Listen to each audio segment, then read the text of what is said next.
저희 자녀들이 성서대 어린이집을 다닐 때였습니다. 사역을 마치고 집에 귀가했는데요. 이 녀석들이 자야 되는데 잠을 안 자고 기다렸던 거예요. 아빠! 문을 열고 나서니 들어오니까 아빠하고 품에 안겼습니다. 참 신기하죠? 하루 그렇게 고단하고 힘들었는데 아이들이 품에 안기니까 그 피로가 싹 사라지는 신비를 경험했습니다. 문제는 아이들이 잠에 취해 있다는 거예요. 졸려서 제정신이 아닙니다. 이렇게 저렇게 놀아주곤 결국 드디어 재워주는 시간이 되었습니다. 두 아이를 양쪽 팔에 팔베개를 해주고 재워주는데요. 그날따라 눈물이 주르륵 나는 거예요. 양팔이 저려서가 아니라 그냥 예수님 생각이 났어요. 나도 먼 훗날 예수님 품에 가면 예수님 나도 이렇게 팔베개 해주세요. 이렇게 해야지. 그러면 오늘처럼 고단하고 힘들었던 우리의 인생의 모든 피로가 다 싹 사라지겠지. 그러면 주님이 내 눈물을 닦아주겠지. 그렇게 상상을 했어요. 그런데요, 이런 저의 생각이 물론 주님 앞에 서는 그날 그 아름다운 재회가 있겠지만 사실은 엄밀히 말하면 이것이 다가 아니더라고요. 이사야 40장 11절에 보면 그는 목자같이 양떼를 먹이시며 어린 양을 그 팔로 모아 품에 안으시며 젖먹이는 암컷들을 온순히 인도하시로다. 우리 하나님은 내가 먼 훗날 천국에 가서 그때 가야만 주님이 주님 팔에 팔베개를 해주신 것이 아니는 것을 알게 됐어요. 주님 품에 서는 그날에만 이 감격이 있는 것이 아니라 우리는 지금도 주님 품에 안길 수 있다는 사실입니다. 왜냐하면 예수님은 살아계시기 때문입니다. 예수님은 부활하셨기 때문입니다. 주의 친절한 팔에 안기세 우리 마음이 평안하리니 항상 기쁘고 복이 되겠네. 영원하신 팔에 안기세.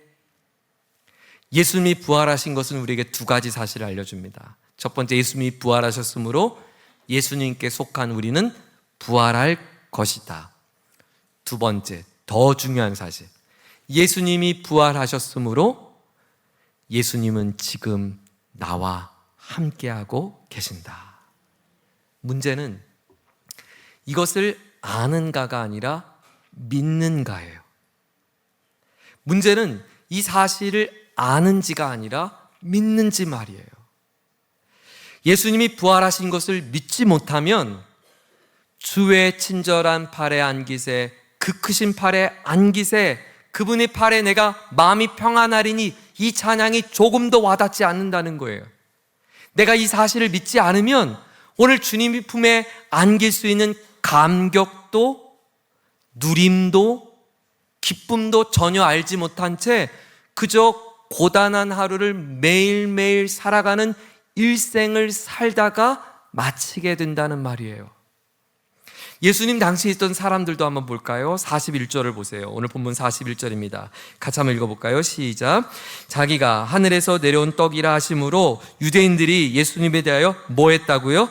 수군수군 거렸어요. 그리고 42절에 이르되 아니 요셉의 아들 예수가 아니냐, 우리가 부모를 다 아는데 지금 자기가 어쩌자고 하늘에서 내려왔다고 이렇게 떠드는 거야 라고 예수님을 향해서 비아냥거렸다는 거예요.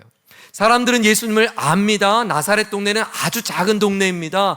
그가 목수의 아들이라는 것을 동네 사람은 다 알았어요. 요셉과 함께 목수 일을 해왔던 어린 시절을 다 아는데 아니 감히 자기가 뭐라고 하나님의 아들이라고 떠드는 거야 라고 말했다는 거예요. 여러분, 오늘 여러분과 함께 이 메시지를 여러분과 나누기를 원해요. 첫 번째 메시지입니다. 여러분, 예수님을 아는 것과 예수님을 믿는 것은 전혀 다른 일입니다. 예수님을 아는 것과 내가 예수님을 믿고 사는 것은 전혀 다른 이야기라고요. 여기 있는 사람들은 예수님을 몰라서 오신 분이 없습니다. 예수님은 교과서에도 나옵니다. 그죠? 교과서에서도 선생님이 예수님 가르쳤어요. 예수님이 십자가에 죽으셨다는 것을 이 땅에 부인할 사람은 아무도 없습니다. 그런데 사람들이요, 예수님을 알지만 믿지 못해요. 어떻게 해요? 그가 하나님이 보내신 하나님의 아들이라는 것을 못 믿어요. 못 믿으니까 예수님이 부활한 사실이 사실인데 그걸 받아들일 수가 없는 거예요. 예수님을 아는데 예수님을 믿지 못한다고요. 여러분, 아는 것은 내 삶에 아무런 변화를 못 줍니다. 충격인데요. 아는 것이 꽤 내게 유익할 것 같은데 크게 변화를 못 줘요. 예를 들어 볼게요. 목사님이 아파요. 아프면 병원 가면 날 걸 알아요. 근데 무슨 생각인지 병원에 안 가는 거예요. 우기는 거예요. 아내가 목사님 좀 병원에 가세요. 가서 진찰을 받으세요. 약을 처방 받으세요. 말하는데 안 듣는 거예요. 그래서 병원에 안 갔어요. 병원에 안 가면 제가 병을 못 고치는 거죠. 제가 의사에게 찾아가서 의사의 처방을 받고 약을 타오는 거, 그게 의사를 믿는 겁니다. 예를 들어 비행기를 연구하는 사람이 있습니다. 여러분, 비행기를 연구하는 사람이 비행기의 구조를 압니다. 엔진을 압니다. 엔진의 원리를 압니다. 비행기가 어떻게 하늘을 날 수 있는지 너무 잘 압니다. 항공 역학도 공부했습니다. 비행기의 양력 발생도 이해합니다. 비행기의 안전 시스템과 비상 착륙도 그는 알고 있고 숙지했어요. 그런데 이렇게 비행기를 연구한 그가 실제로 비행기를 타보지 않으면 그가 공부한 건 비행기로 내 몸이 나는 것을 아무런 경험을 할 수 없다는 거예요. 아는 건 내 삶에 아무런 변화를 못 줘요. 믿음은요, 내가 비행기에 타는 겁니다. 그리고 안전벨트를 매는 겁니다. 비행 조종사에게 내 몸을 맡기는 겁니다. 그러면 이 비행기가 안전하게 이륙하고 목적지에 재도착할 수 있다는 것을 신뢰하는 겁니다. 그리고 비행기에서 나는 밥 먹으면서 영화 보며 즐기는 겁니다. 예수를 믿는 건 예수님을 아는 게 아닙니다. 예수님께 나를 맡기는 겁니다.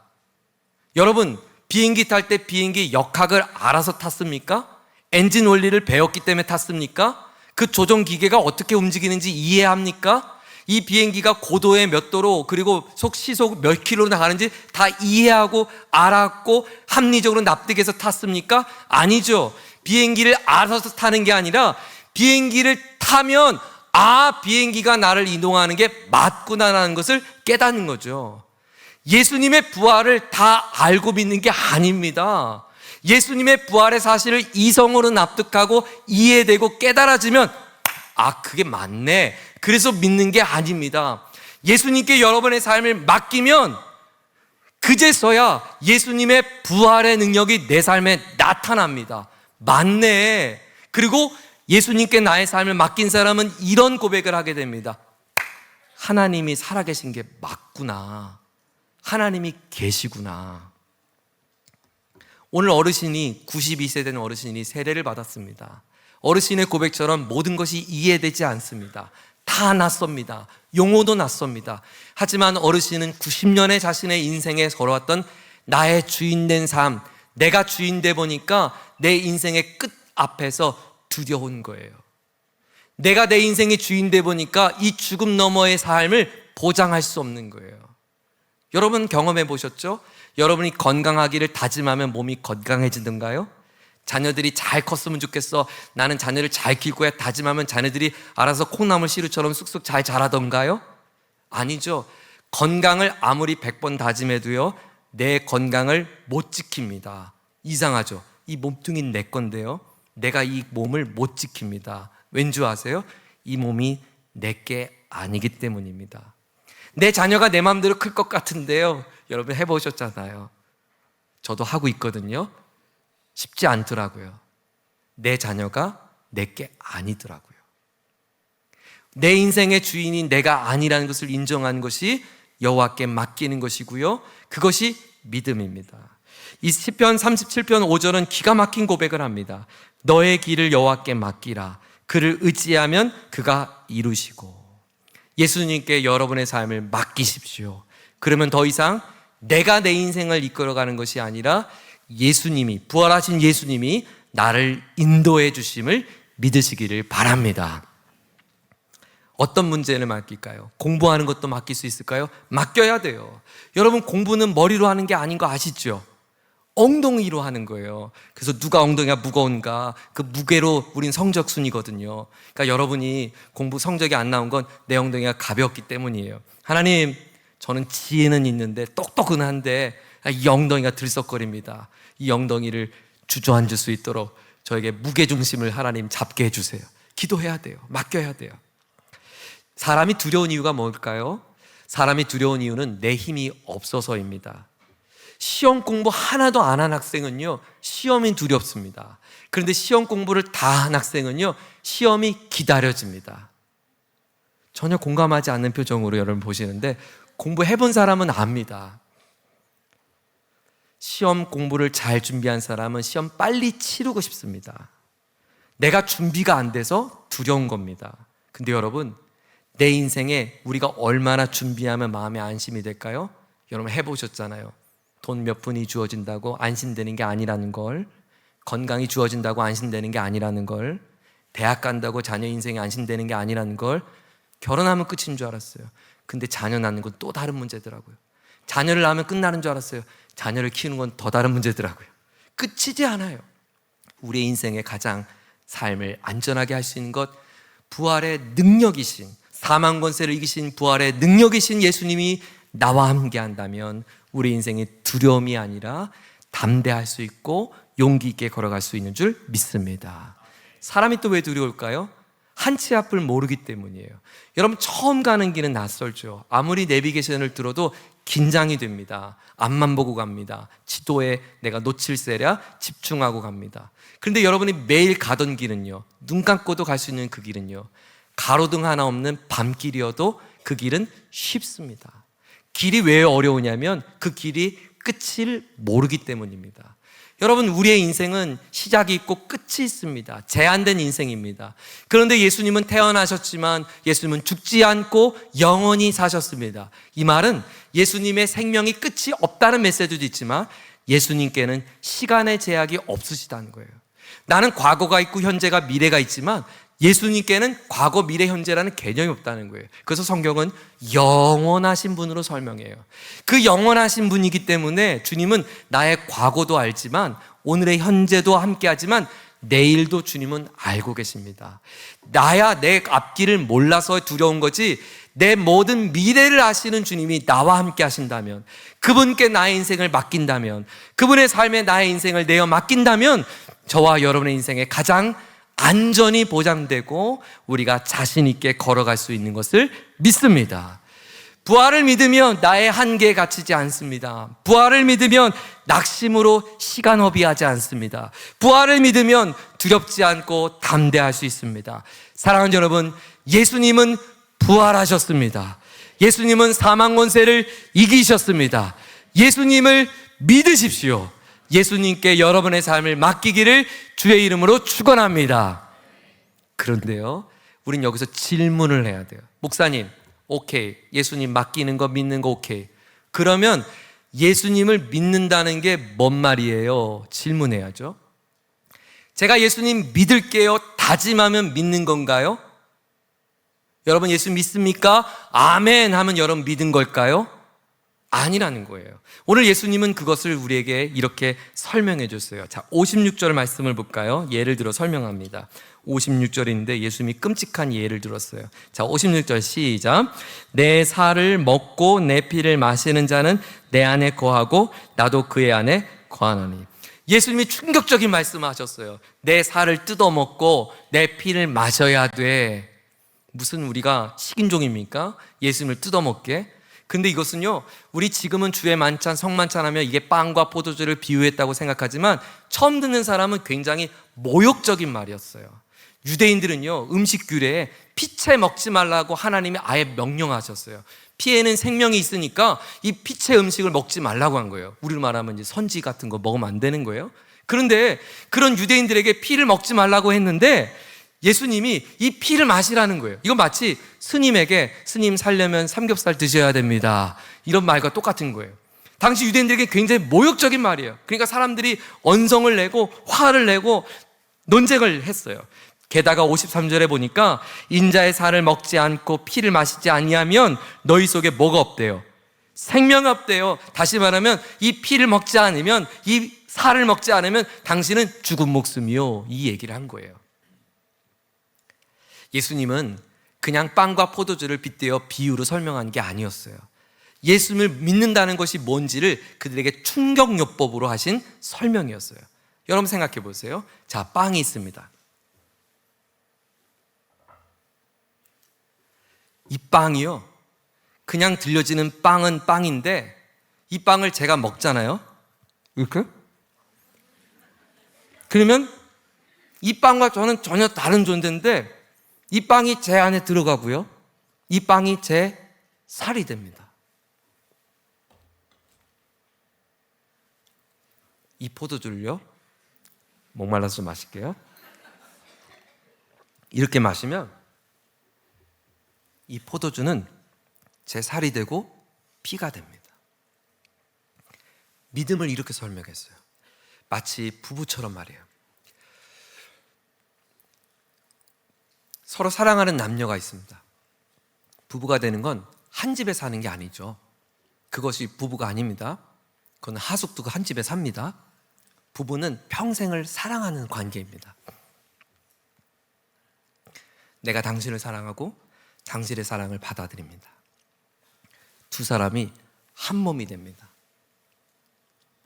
그리고 평생 이 관계가 깨어지지 않을 것을 서약으로 시작합니다. 이렇게 말이죠. 나는 좋을 때나 힘들 때나 병들 때나 건강할 때나 내가 당신을 사랑하고 평생 함께 하겠습니다. 검은 머리, 흰 머리 될 때까지 난 당신을 사랑하겠습니다. 이건 마치 우리가 예수님을 향한 신앙 고백과 똑같아요. 우리는 예수님을 믿었습니다. 예수님을 영접했습니다. 그리고 예수님께 이렇게 고백했습니다. 나는 좋을 때나 힘들 때나 병들 때나 건강할 때나 내가 예수님을 사랑하고 평생 예수님과 함께 하겠습니다. 검은 머리가 흰 머리 될 때까지 내가 예수님을 사랑하겠습니다. 결혼에 서약을 하면 결혼이 끝난 게 아니에요. 진짜 결혼은 이제부터예요. 부부는 서로 마주보며 음식을 먹고 함께 웃고 울고 서로를 바라보며 기대며 함께 사랑의 완성을 이루어가는 결혼의 완성을 향해 걸어갑니다. 예수님께 나는 예수님 믿습니다 서약하면 구원은 이제부터 시작입니다. 매일 아침 식탁에서 예수님과 마주하고 예수님과 얼굴을 맞대며 서로 함께 울고 웃고 힘들 때 서로 완성되어져 가는 사랑의 관계가 예수님과 우리와의 관계입니다. 믿음은 뭐냐? 이와 같은 거예요. 예수님과 나와 연합하는 거예요. 하나 되는 거예요. 분리될 수 없는 하나예요. 완성이에요. 결혼한 부부는 참 신기한데요. 성격도 다르고 MBTI도 다르고 출생도 다르고 엄마 아빠도 다르고 혈액형도 다르고 그런데요, 살다 보니까 진짜 많이 닮아가요. 원래 제 아내가 굉장히 꼼꼼한 여인이었습니다. 여기까지만. 그런데 저를 닮더라고요. 많이 닮더라고요. 깜짝 놀래요. 내가 알던 여자가 아니에요. 부부는 닮아가요. 여러분에게 질문해 볼게요. 여러분 예수님 믿습니까? 그럼 이렇게 질문해 볼게요. 여러분 예수님을 얼마나 닮고 계신가요?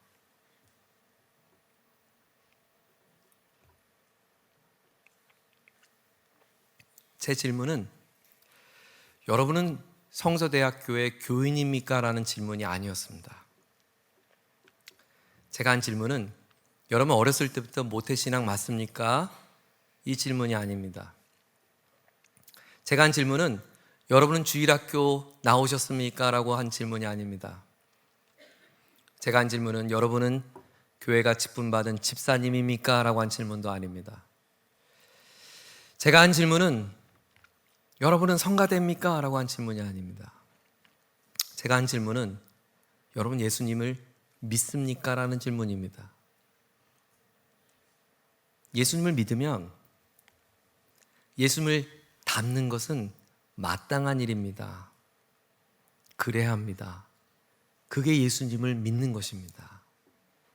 예수님이 내 안에 있고 내가 예수님 안에 있어 내 살과 피가 곧 예수님의 살과 피가 흐르는 일치되는 것처럼 하나 되는 삶을 사는 게 예수 믿는 겁니다.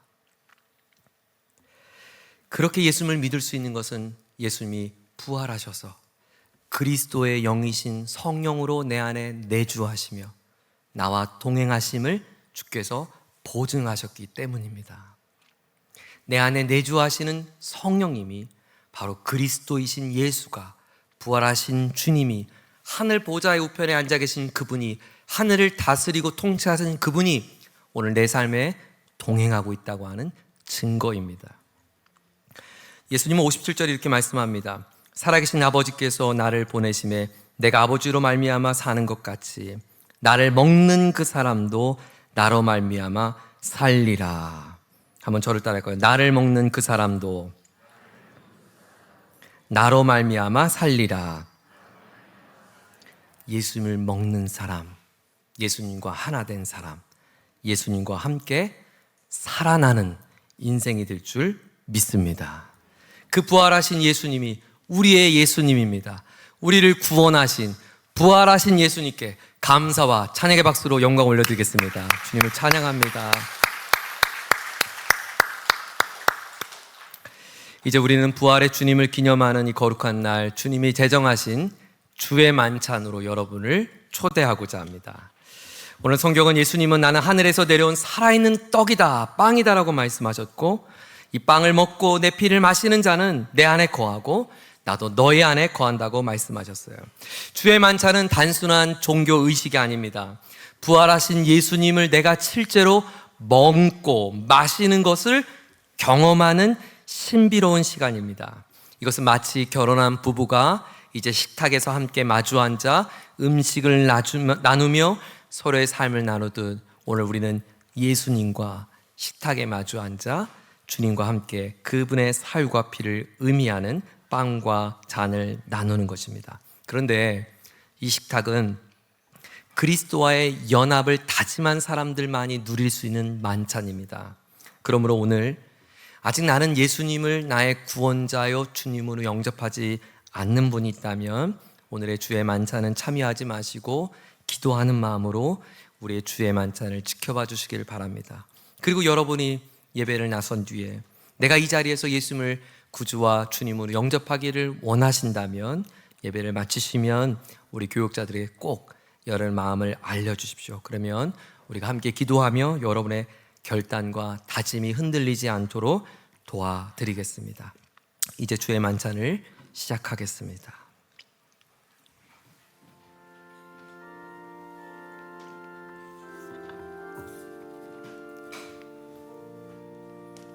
성경은 고린도전서 11장 23절 이하에 말씀합니다.